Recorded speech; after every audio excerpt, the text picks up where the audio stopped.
So in the previous class, we had started with the rule of Pervez Musharraf. He was there in Pakistan, and he was the army general.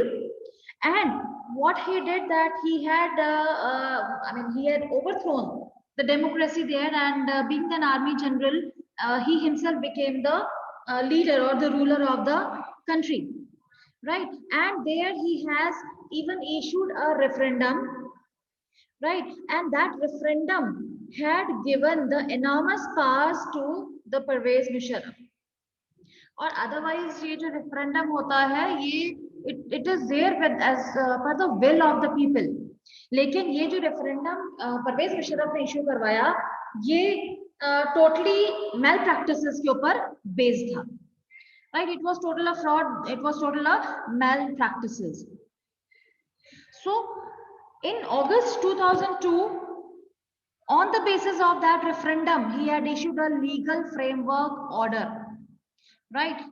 Legal framework order जो था, main again the official orders, right? And these official orders, they had again further given the enormous powers to the ruler, right? According to this order, पहले उसने एक referendum बनाया, उसके हिसाब से अपने आप को प्रेजेंट डिक्लेयर कर दिया, उसके बाद उसने एक लीगल फ्रेमवर्क बनाया, और ये सारी की सारी ऑफिशियल स्टेटमेंट्स ही हैं. लीगल फ्रेमवर्क है या रेफरेंडम है, ये सारी की सारी ऑफिशियल स्टेटमेंट्स होती हैं. So according to that, president can dismiss the national and provincial assemblies. I don't know why this is not working. Okay, ये था लीगल फ्रेमवर्क ऑर्डर, एंड ये जो फ्रेमवर्क था उसके हिसाब से कॉन्स्टिट्यूशन में चेंजेस किए गए. See we also know, normally constitution में चेंजेस तब होते हैं जब पार्लियामेंट में उसे पास किया जाता है, right? And in parliament also 2/3 of majority is required. But यहाँ पे he himself, being the army general, he has led a military coup and he has overthrown the democracy. So parliament की तो existence थी ही नहीं, right? So according to the wish of the president there, the constitution was amended, and what the amendment was that the president can dismiss the national and provincial assemblies. The work of the civilian cabinet will be supervised by the National Security Council, which will be dominated by the military officers. ये खुद military general था, तो उसने सबसे पहले क्या किया कि जितने भी civil departments थे, राइट, उनके ऊपर अपने मिलिट्री ऑफिसर्स लगा दिए, और इसको एक कैबिनेट का नाम दे दिया, कमेटी का नाम दे दिया कि नेशनल सिक्योरिटी काउंसिल है, जो इन सभी सिविल डिपार्टमेंट्स को डोमिनेट करेगी. और being dominated by military officers was very, very convenient for Pervez Musharraf because he himself was a military general, right? So on this basis elections करवाए गए, और elections कौन से करवाए गए? National and provincial assemblies. ये क्या होती हैं? जैसे हमारी कंट्री में लोकसभा और विधानसभा होती है, राइट? हमारे यहाँ पे नेशनल लेवल पे we have the Lok Sabha, Rajya Sabha, और स्टेट लेवल पे we have the Vidhan Sabha, right? तो सेम था पाकिस्तान में, नेशनल लेवल पे it was the national assembly, और स्टेट लेवल पे it was the provincial assembly. और क्योंकि ये एक कॉन्स्टिट्यूशन में चेंज हो गया था कि जो प्रेसिडेंट है वो कभी भी इन नेशनल और प्रोविंशियल असेंबलीज को डिसमिस कर सकता है, तो इलेक्शन जो थे वो भी अब इनकी मर्जी से हुए, एंड पाकिस्तान में इलेक्शंस किए गए, representatives were having the powers, but जो रिप्रेजेंटेटिव्स चुने जा रहे थे उनके पास कुछ पावर्स थी, but the ultimate powers, the final powers rested with military officers and General Musharraf himself, right?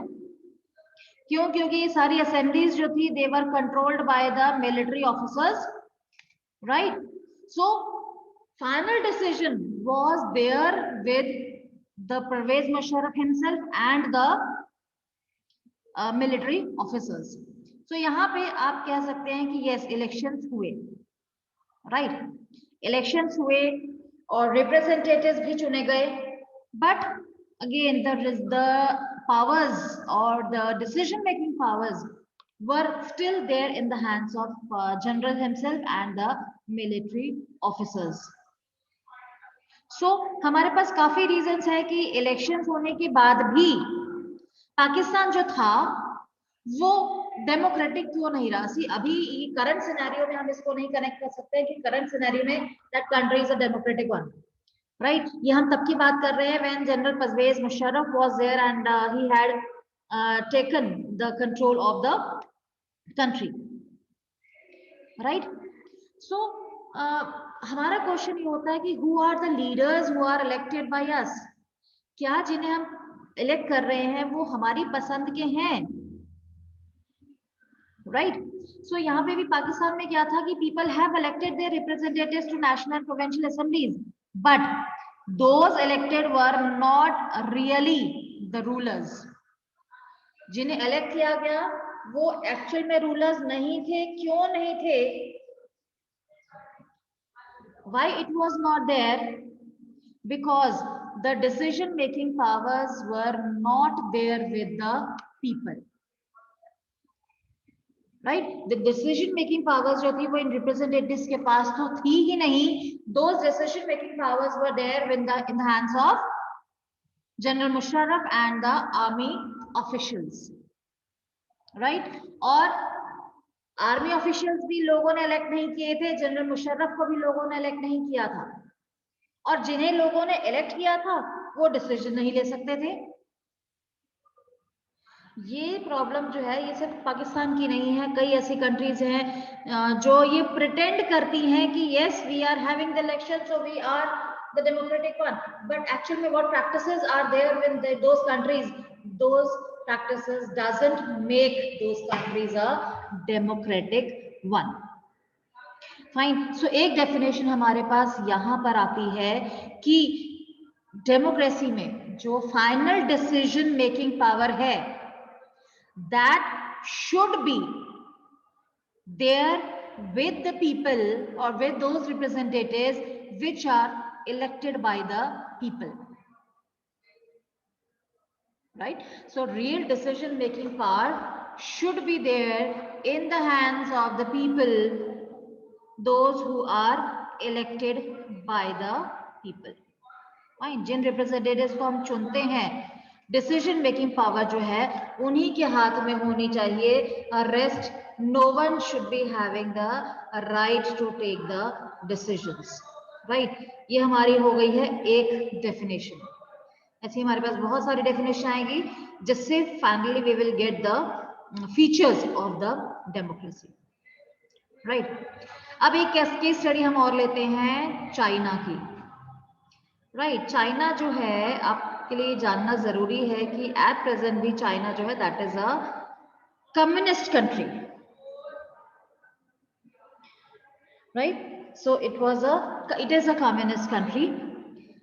ये केस स्टडी आपने के एक बड़ी मजेदार सी केस स्टडी है कि यहाँ पर it is having regularly elections after 5 years for electing the countries parliament. जैसे हमारी कंट्री की पार्लियामेंट को हम क्या कहते हैं? संसद, ठीक है. वहां चाइना की जो पार्लियामेंट है दैट इज कॉल्ड क्वानगुर रेमन डियाबो दहुई.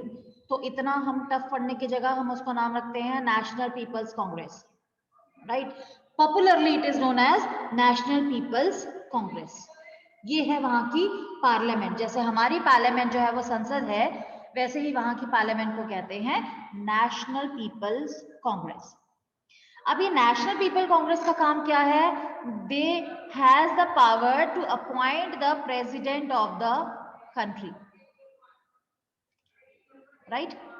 यहाँ पर वो अपना प्रेसिडेंट इलेक्ट करने की पावर इस पार्लियामेंट के पास है. इस पार्लियामेंट में अपने कितने मेंबर्स हैं? It has around 3000 members elected from all over the China. इसके अपने 3000 मेंबर्स हैं जो पूरे चाइना में से इलेक्ट किए जाते हैं, राइट. सो अब यहाँ पर क्या हुआ? दो कंडीशंस हुई. इलेक्शंस भी रेगुलरली हो रहे हैं और the people are also elected. Fine. Few members, ये जो 3000 मेंबर्स हैं, इनमें से कुछ मेंबर्स जो हैं that are elected by the army also, doesn't make any difference. ठीक है, इसमें से कुछ लोग जो है वो आर्मी भी चुनती है। So that's also not a big problem कि अगर एक पर्टिकुलर क्लैन को दे भी दिया है, पर्टिकुलर कैटेगरी को दे भी दिया है राइट इलेक्शन का, then also doesn't make any difference. Now the problem comes that before contesting the elections, a candidate needs the approval of Chinese Communist Party, right? कोई भी इलेक्शंस होने हैं, किसी ने भी इलेक्शन में खड़े होना है, उसे चाइनीज कम्युनिस्ट पार्टी की परमिशन लेनी पड़ेगी। और चाइनीज कम्युनिस्ट पार्टी क्या है? एक पॉलिटिकल पार्टी है, जैसे हमारे यहाँ पर बीजेपी है, कांग्रेस है, ऐसे वहां पे it is just a communist party, it's a political party, right? So if someone wants to contest in the election, he has to take the permission of Chinese Communist Party. Now, only the people who are the members of Chinese Communist Party, right? जो Chinese communist party के members हैं, सिर्फ वो ही elections लड़ सकते हैं, या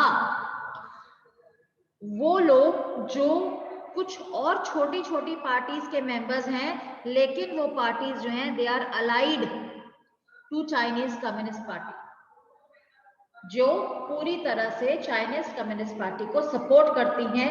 तो जिसने भी इलेक्शन लड़ने हैं, या तो वो खुद चाइनीज कम्युनिस्ट पार्टी का ही मेंबर हो, या उन छोटी छोटी पार्टीज का मेंबर हो जो पूरा अपना सपोर्ट चाइनीज कम्युनिस्ट पार्टी को देती है। सो ऐसे में रिजल्ट क्या होता है कि always the government is formed by communist party, always। क्यों? क्योंकि इसकी अप्रूवल चाहिए, उसी के मेंबर्स हैं, तो जब उसी के मेंबर्स बार बार लड़ रहे हैं इलेक्शन, तो बट ऑब्वियस उन्हीं की पार्टी जो है हमेशा गवर्नमेंट फॉर्म करेगी, राइट? सो क्या हम इसे डेमोक्रेटिक कह सकते हैं?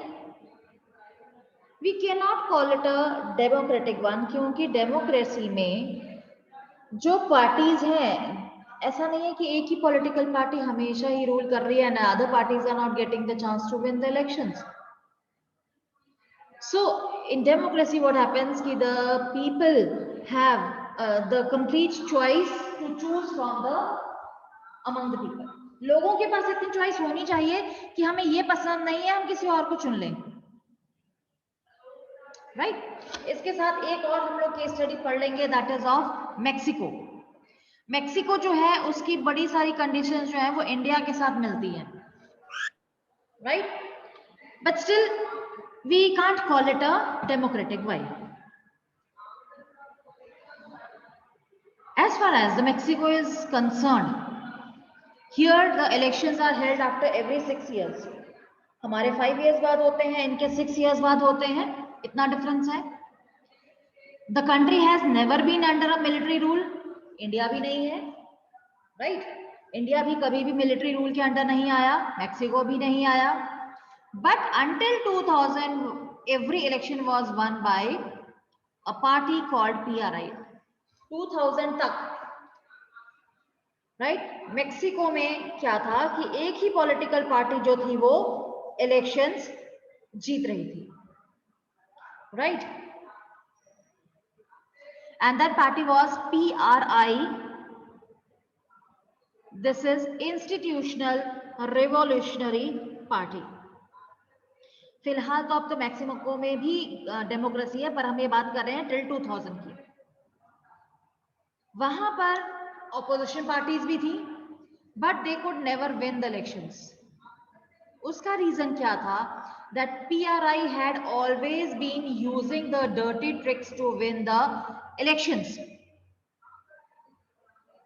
right?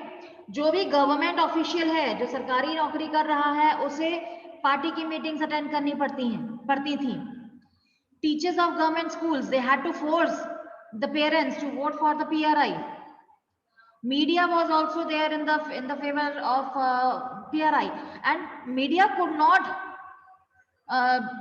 publish anything which went against the PRI, right? Whosoever criticized the PRI, that news was totally ignored by the media.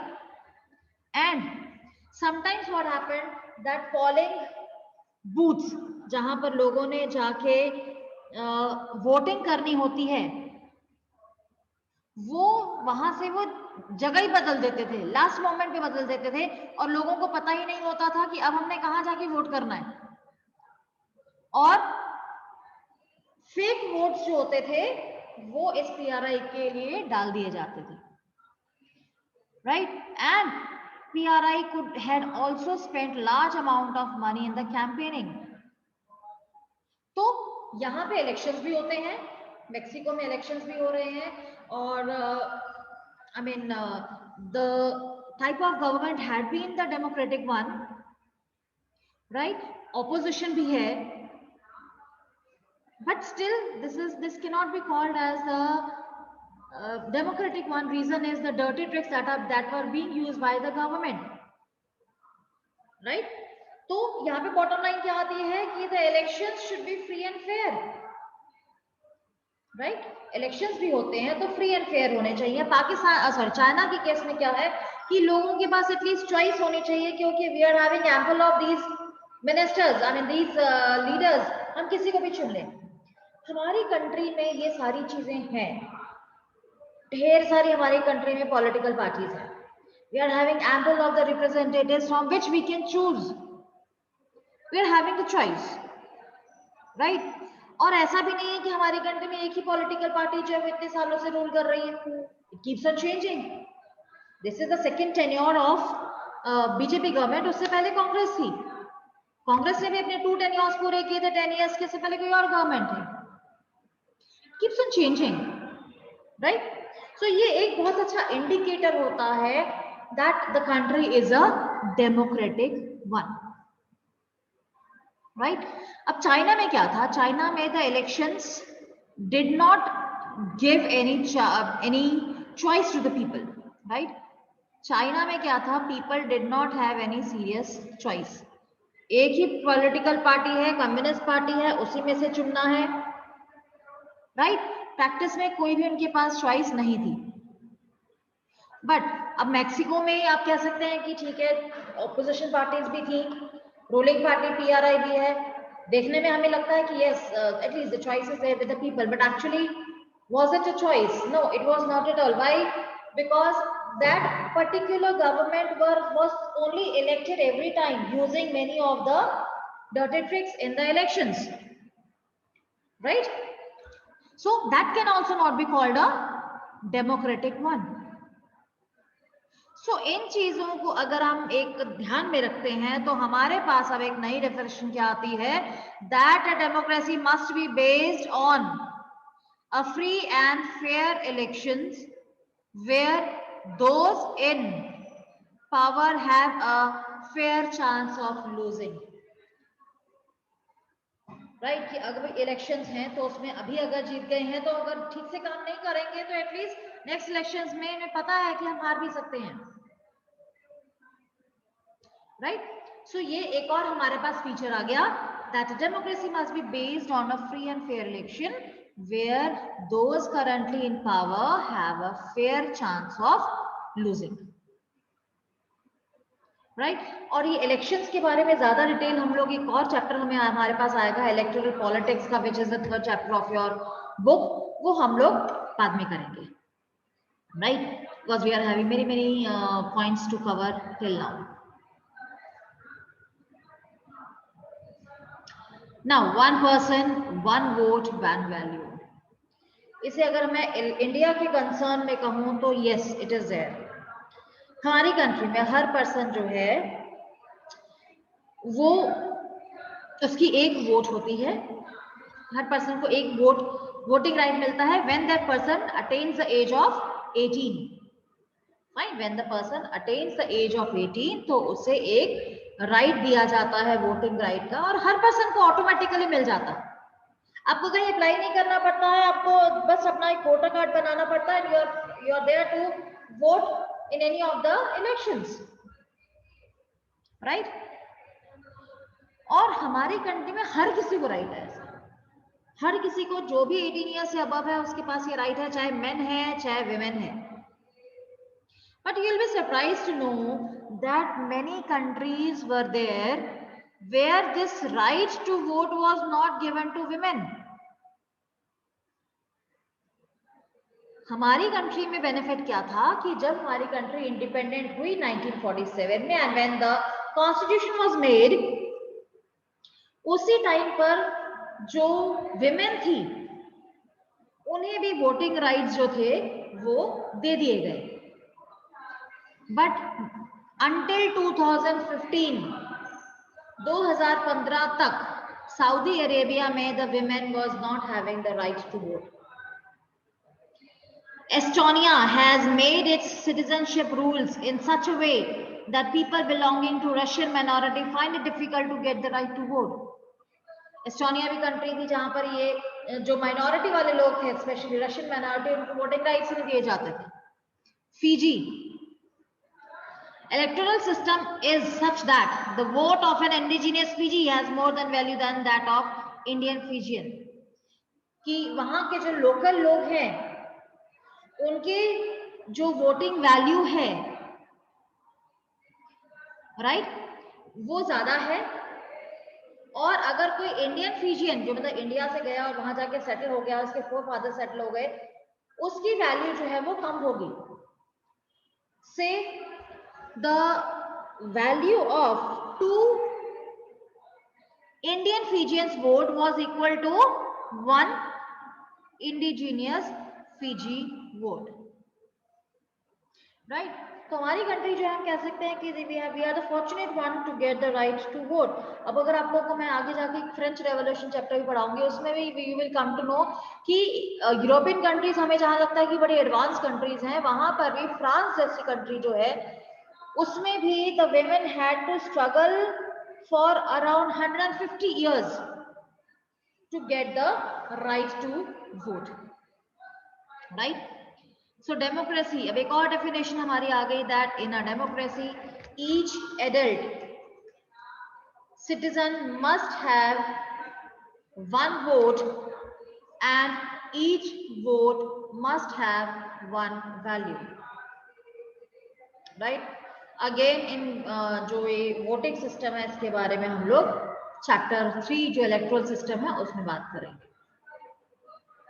Right. यहाँ पे इतने कार्टून्स वगैरह आपके बने पड़े हैं। At last 1 man 1 vote, I like it better when I was the 1 man and the 1 vote, right. It means ये दिखाया है कि सद्दाम हुसैन को जब बाद में उसको हटा दिया गया, राइट। सद्दाम हुसैन कौन था कि he was dictator of Iraq. ये आपके फर्स्ट चैप्टर में था जो सिलेबस से रिमूव हो गया है। थोड़ी सी मैं आपको एक डिटेल बता देती हूँ कि this person was Saddam Hussain Iraq का डिक्टेटर था, और इसने आई मीन पूरे वर्ल्ड में कह सकते हैं he was having a fame, और इसे भी अल्टीमेटली अमेरिका ने ही ओवरथ्रो किया था। और जब तक ये वहां पर रूलर था तब तक the people were not having the right to votes, and every decision was taken by this person only, right? So now rule of law and respect for rights, एक और केस स्टडी है, फटाफट मैं करवा देती हूँ आप लोगों को because we may be having shorter time. It's a case study of Zimbabwe. Zimbabwe जो थी उसे इंडिपेंडेंस मिली 1980 में।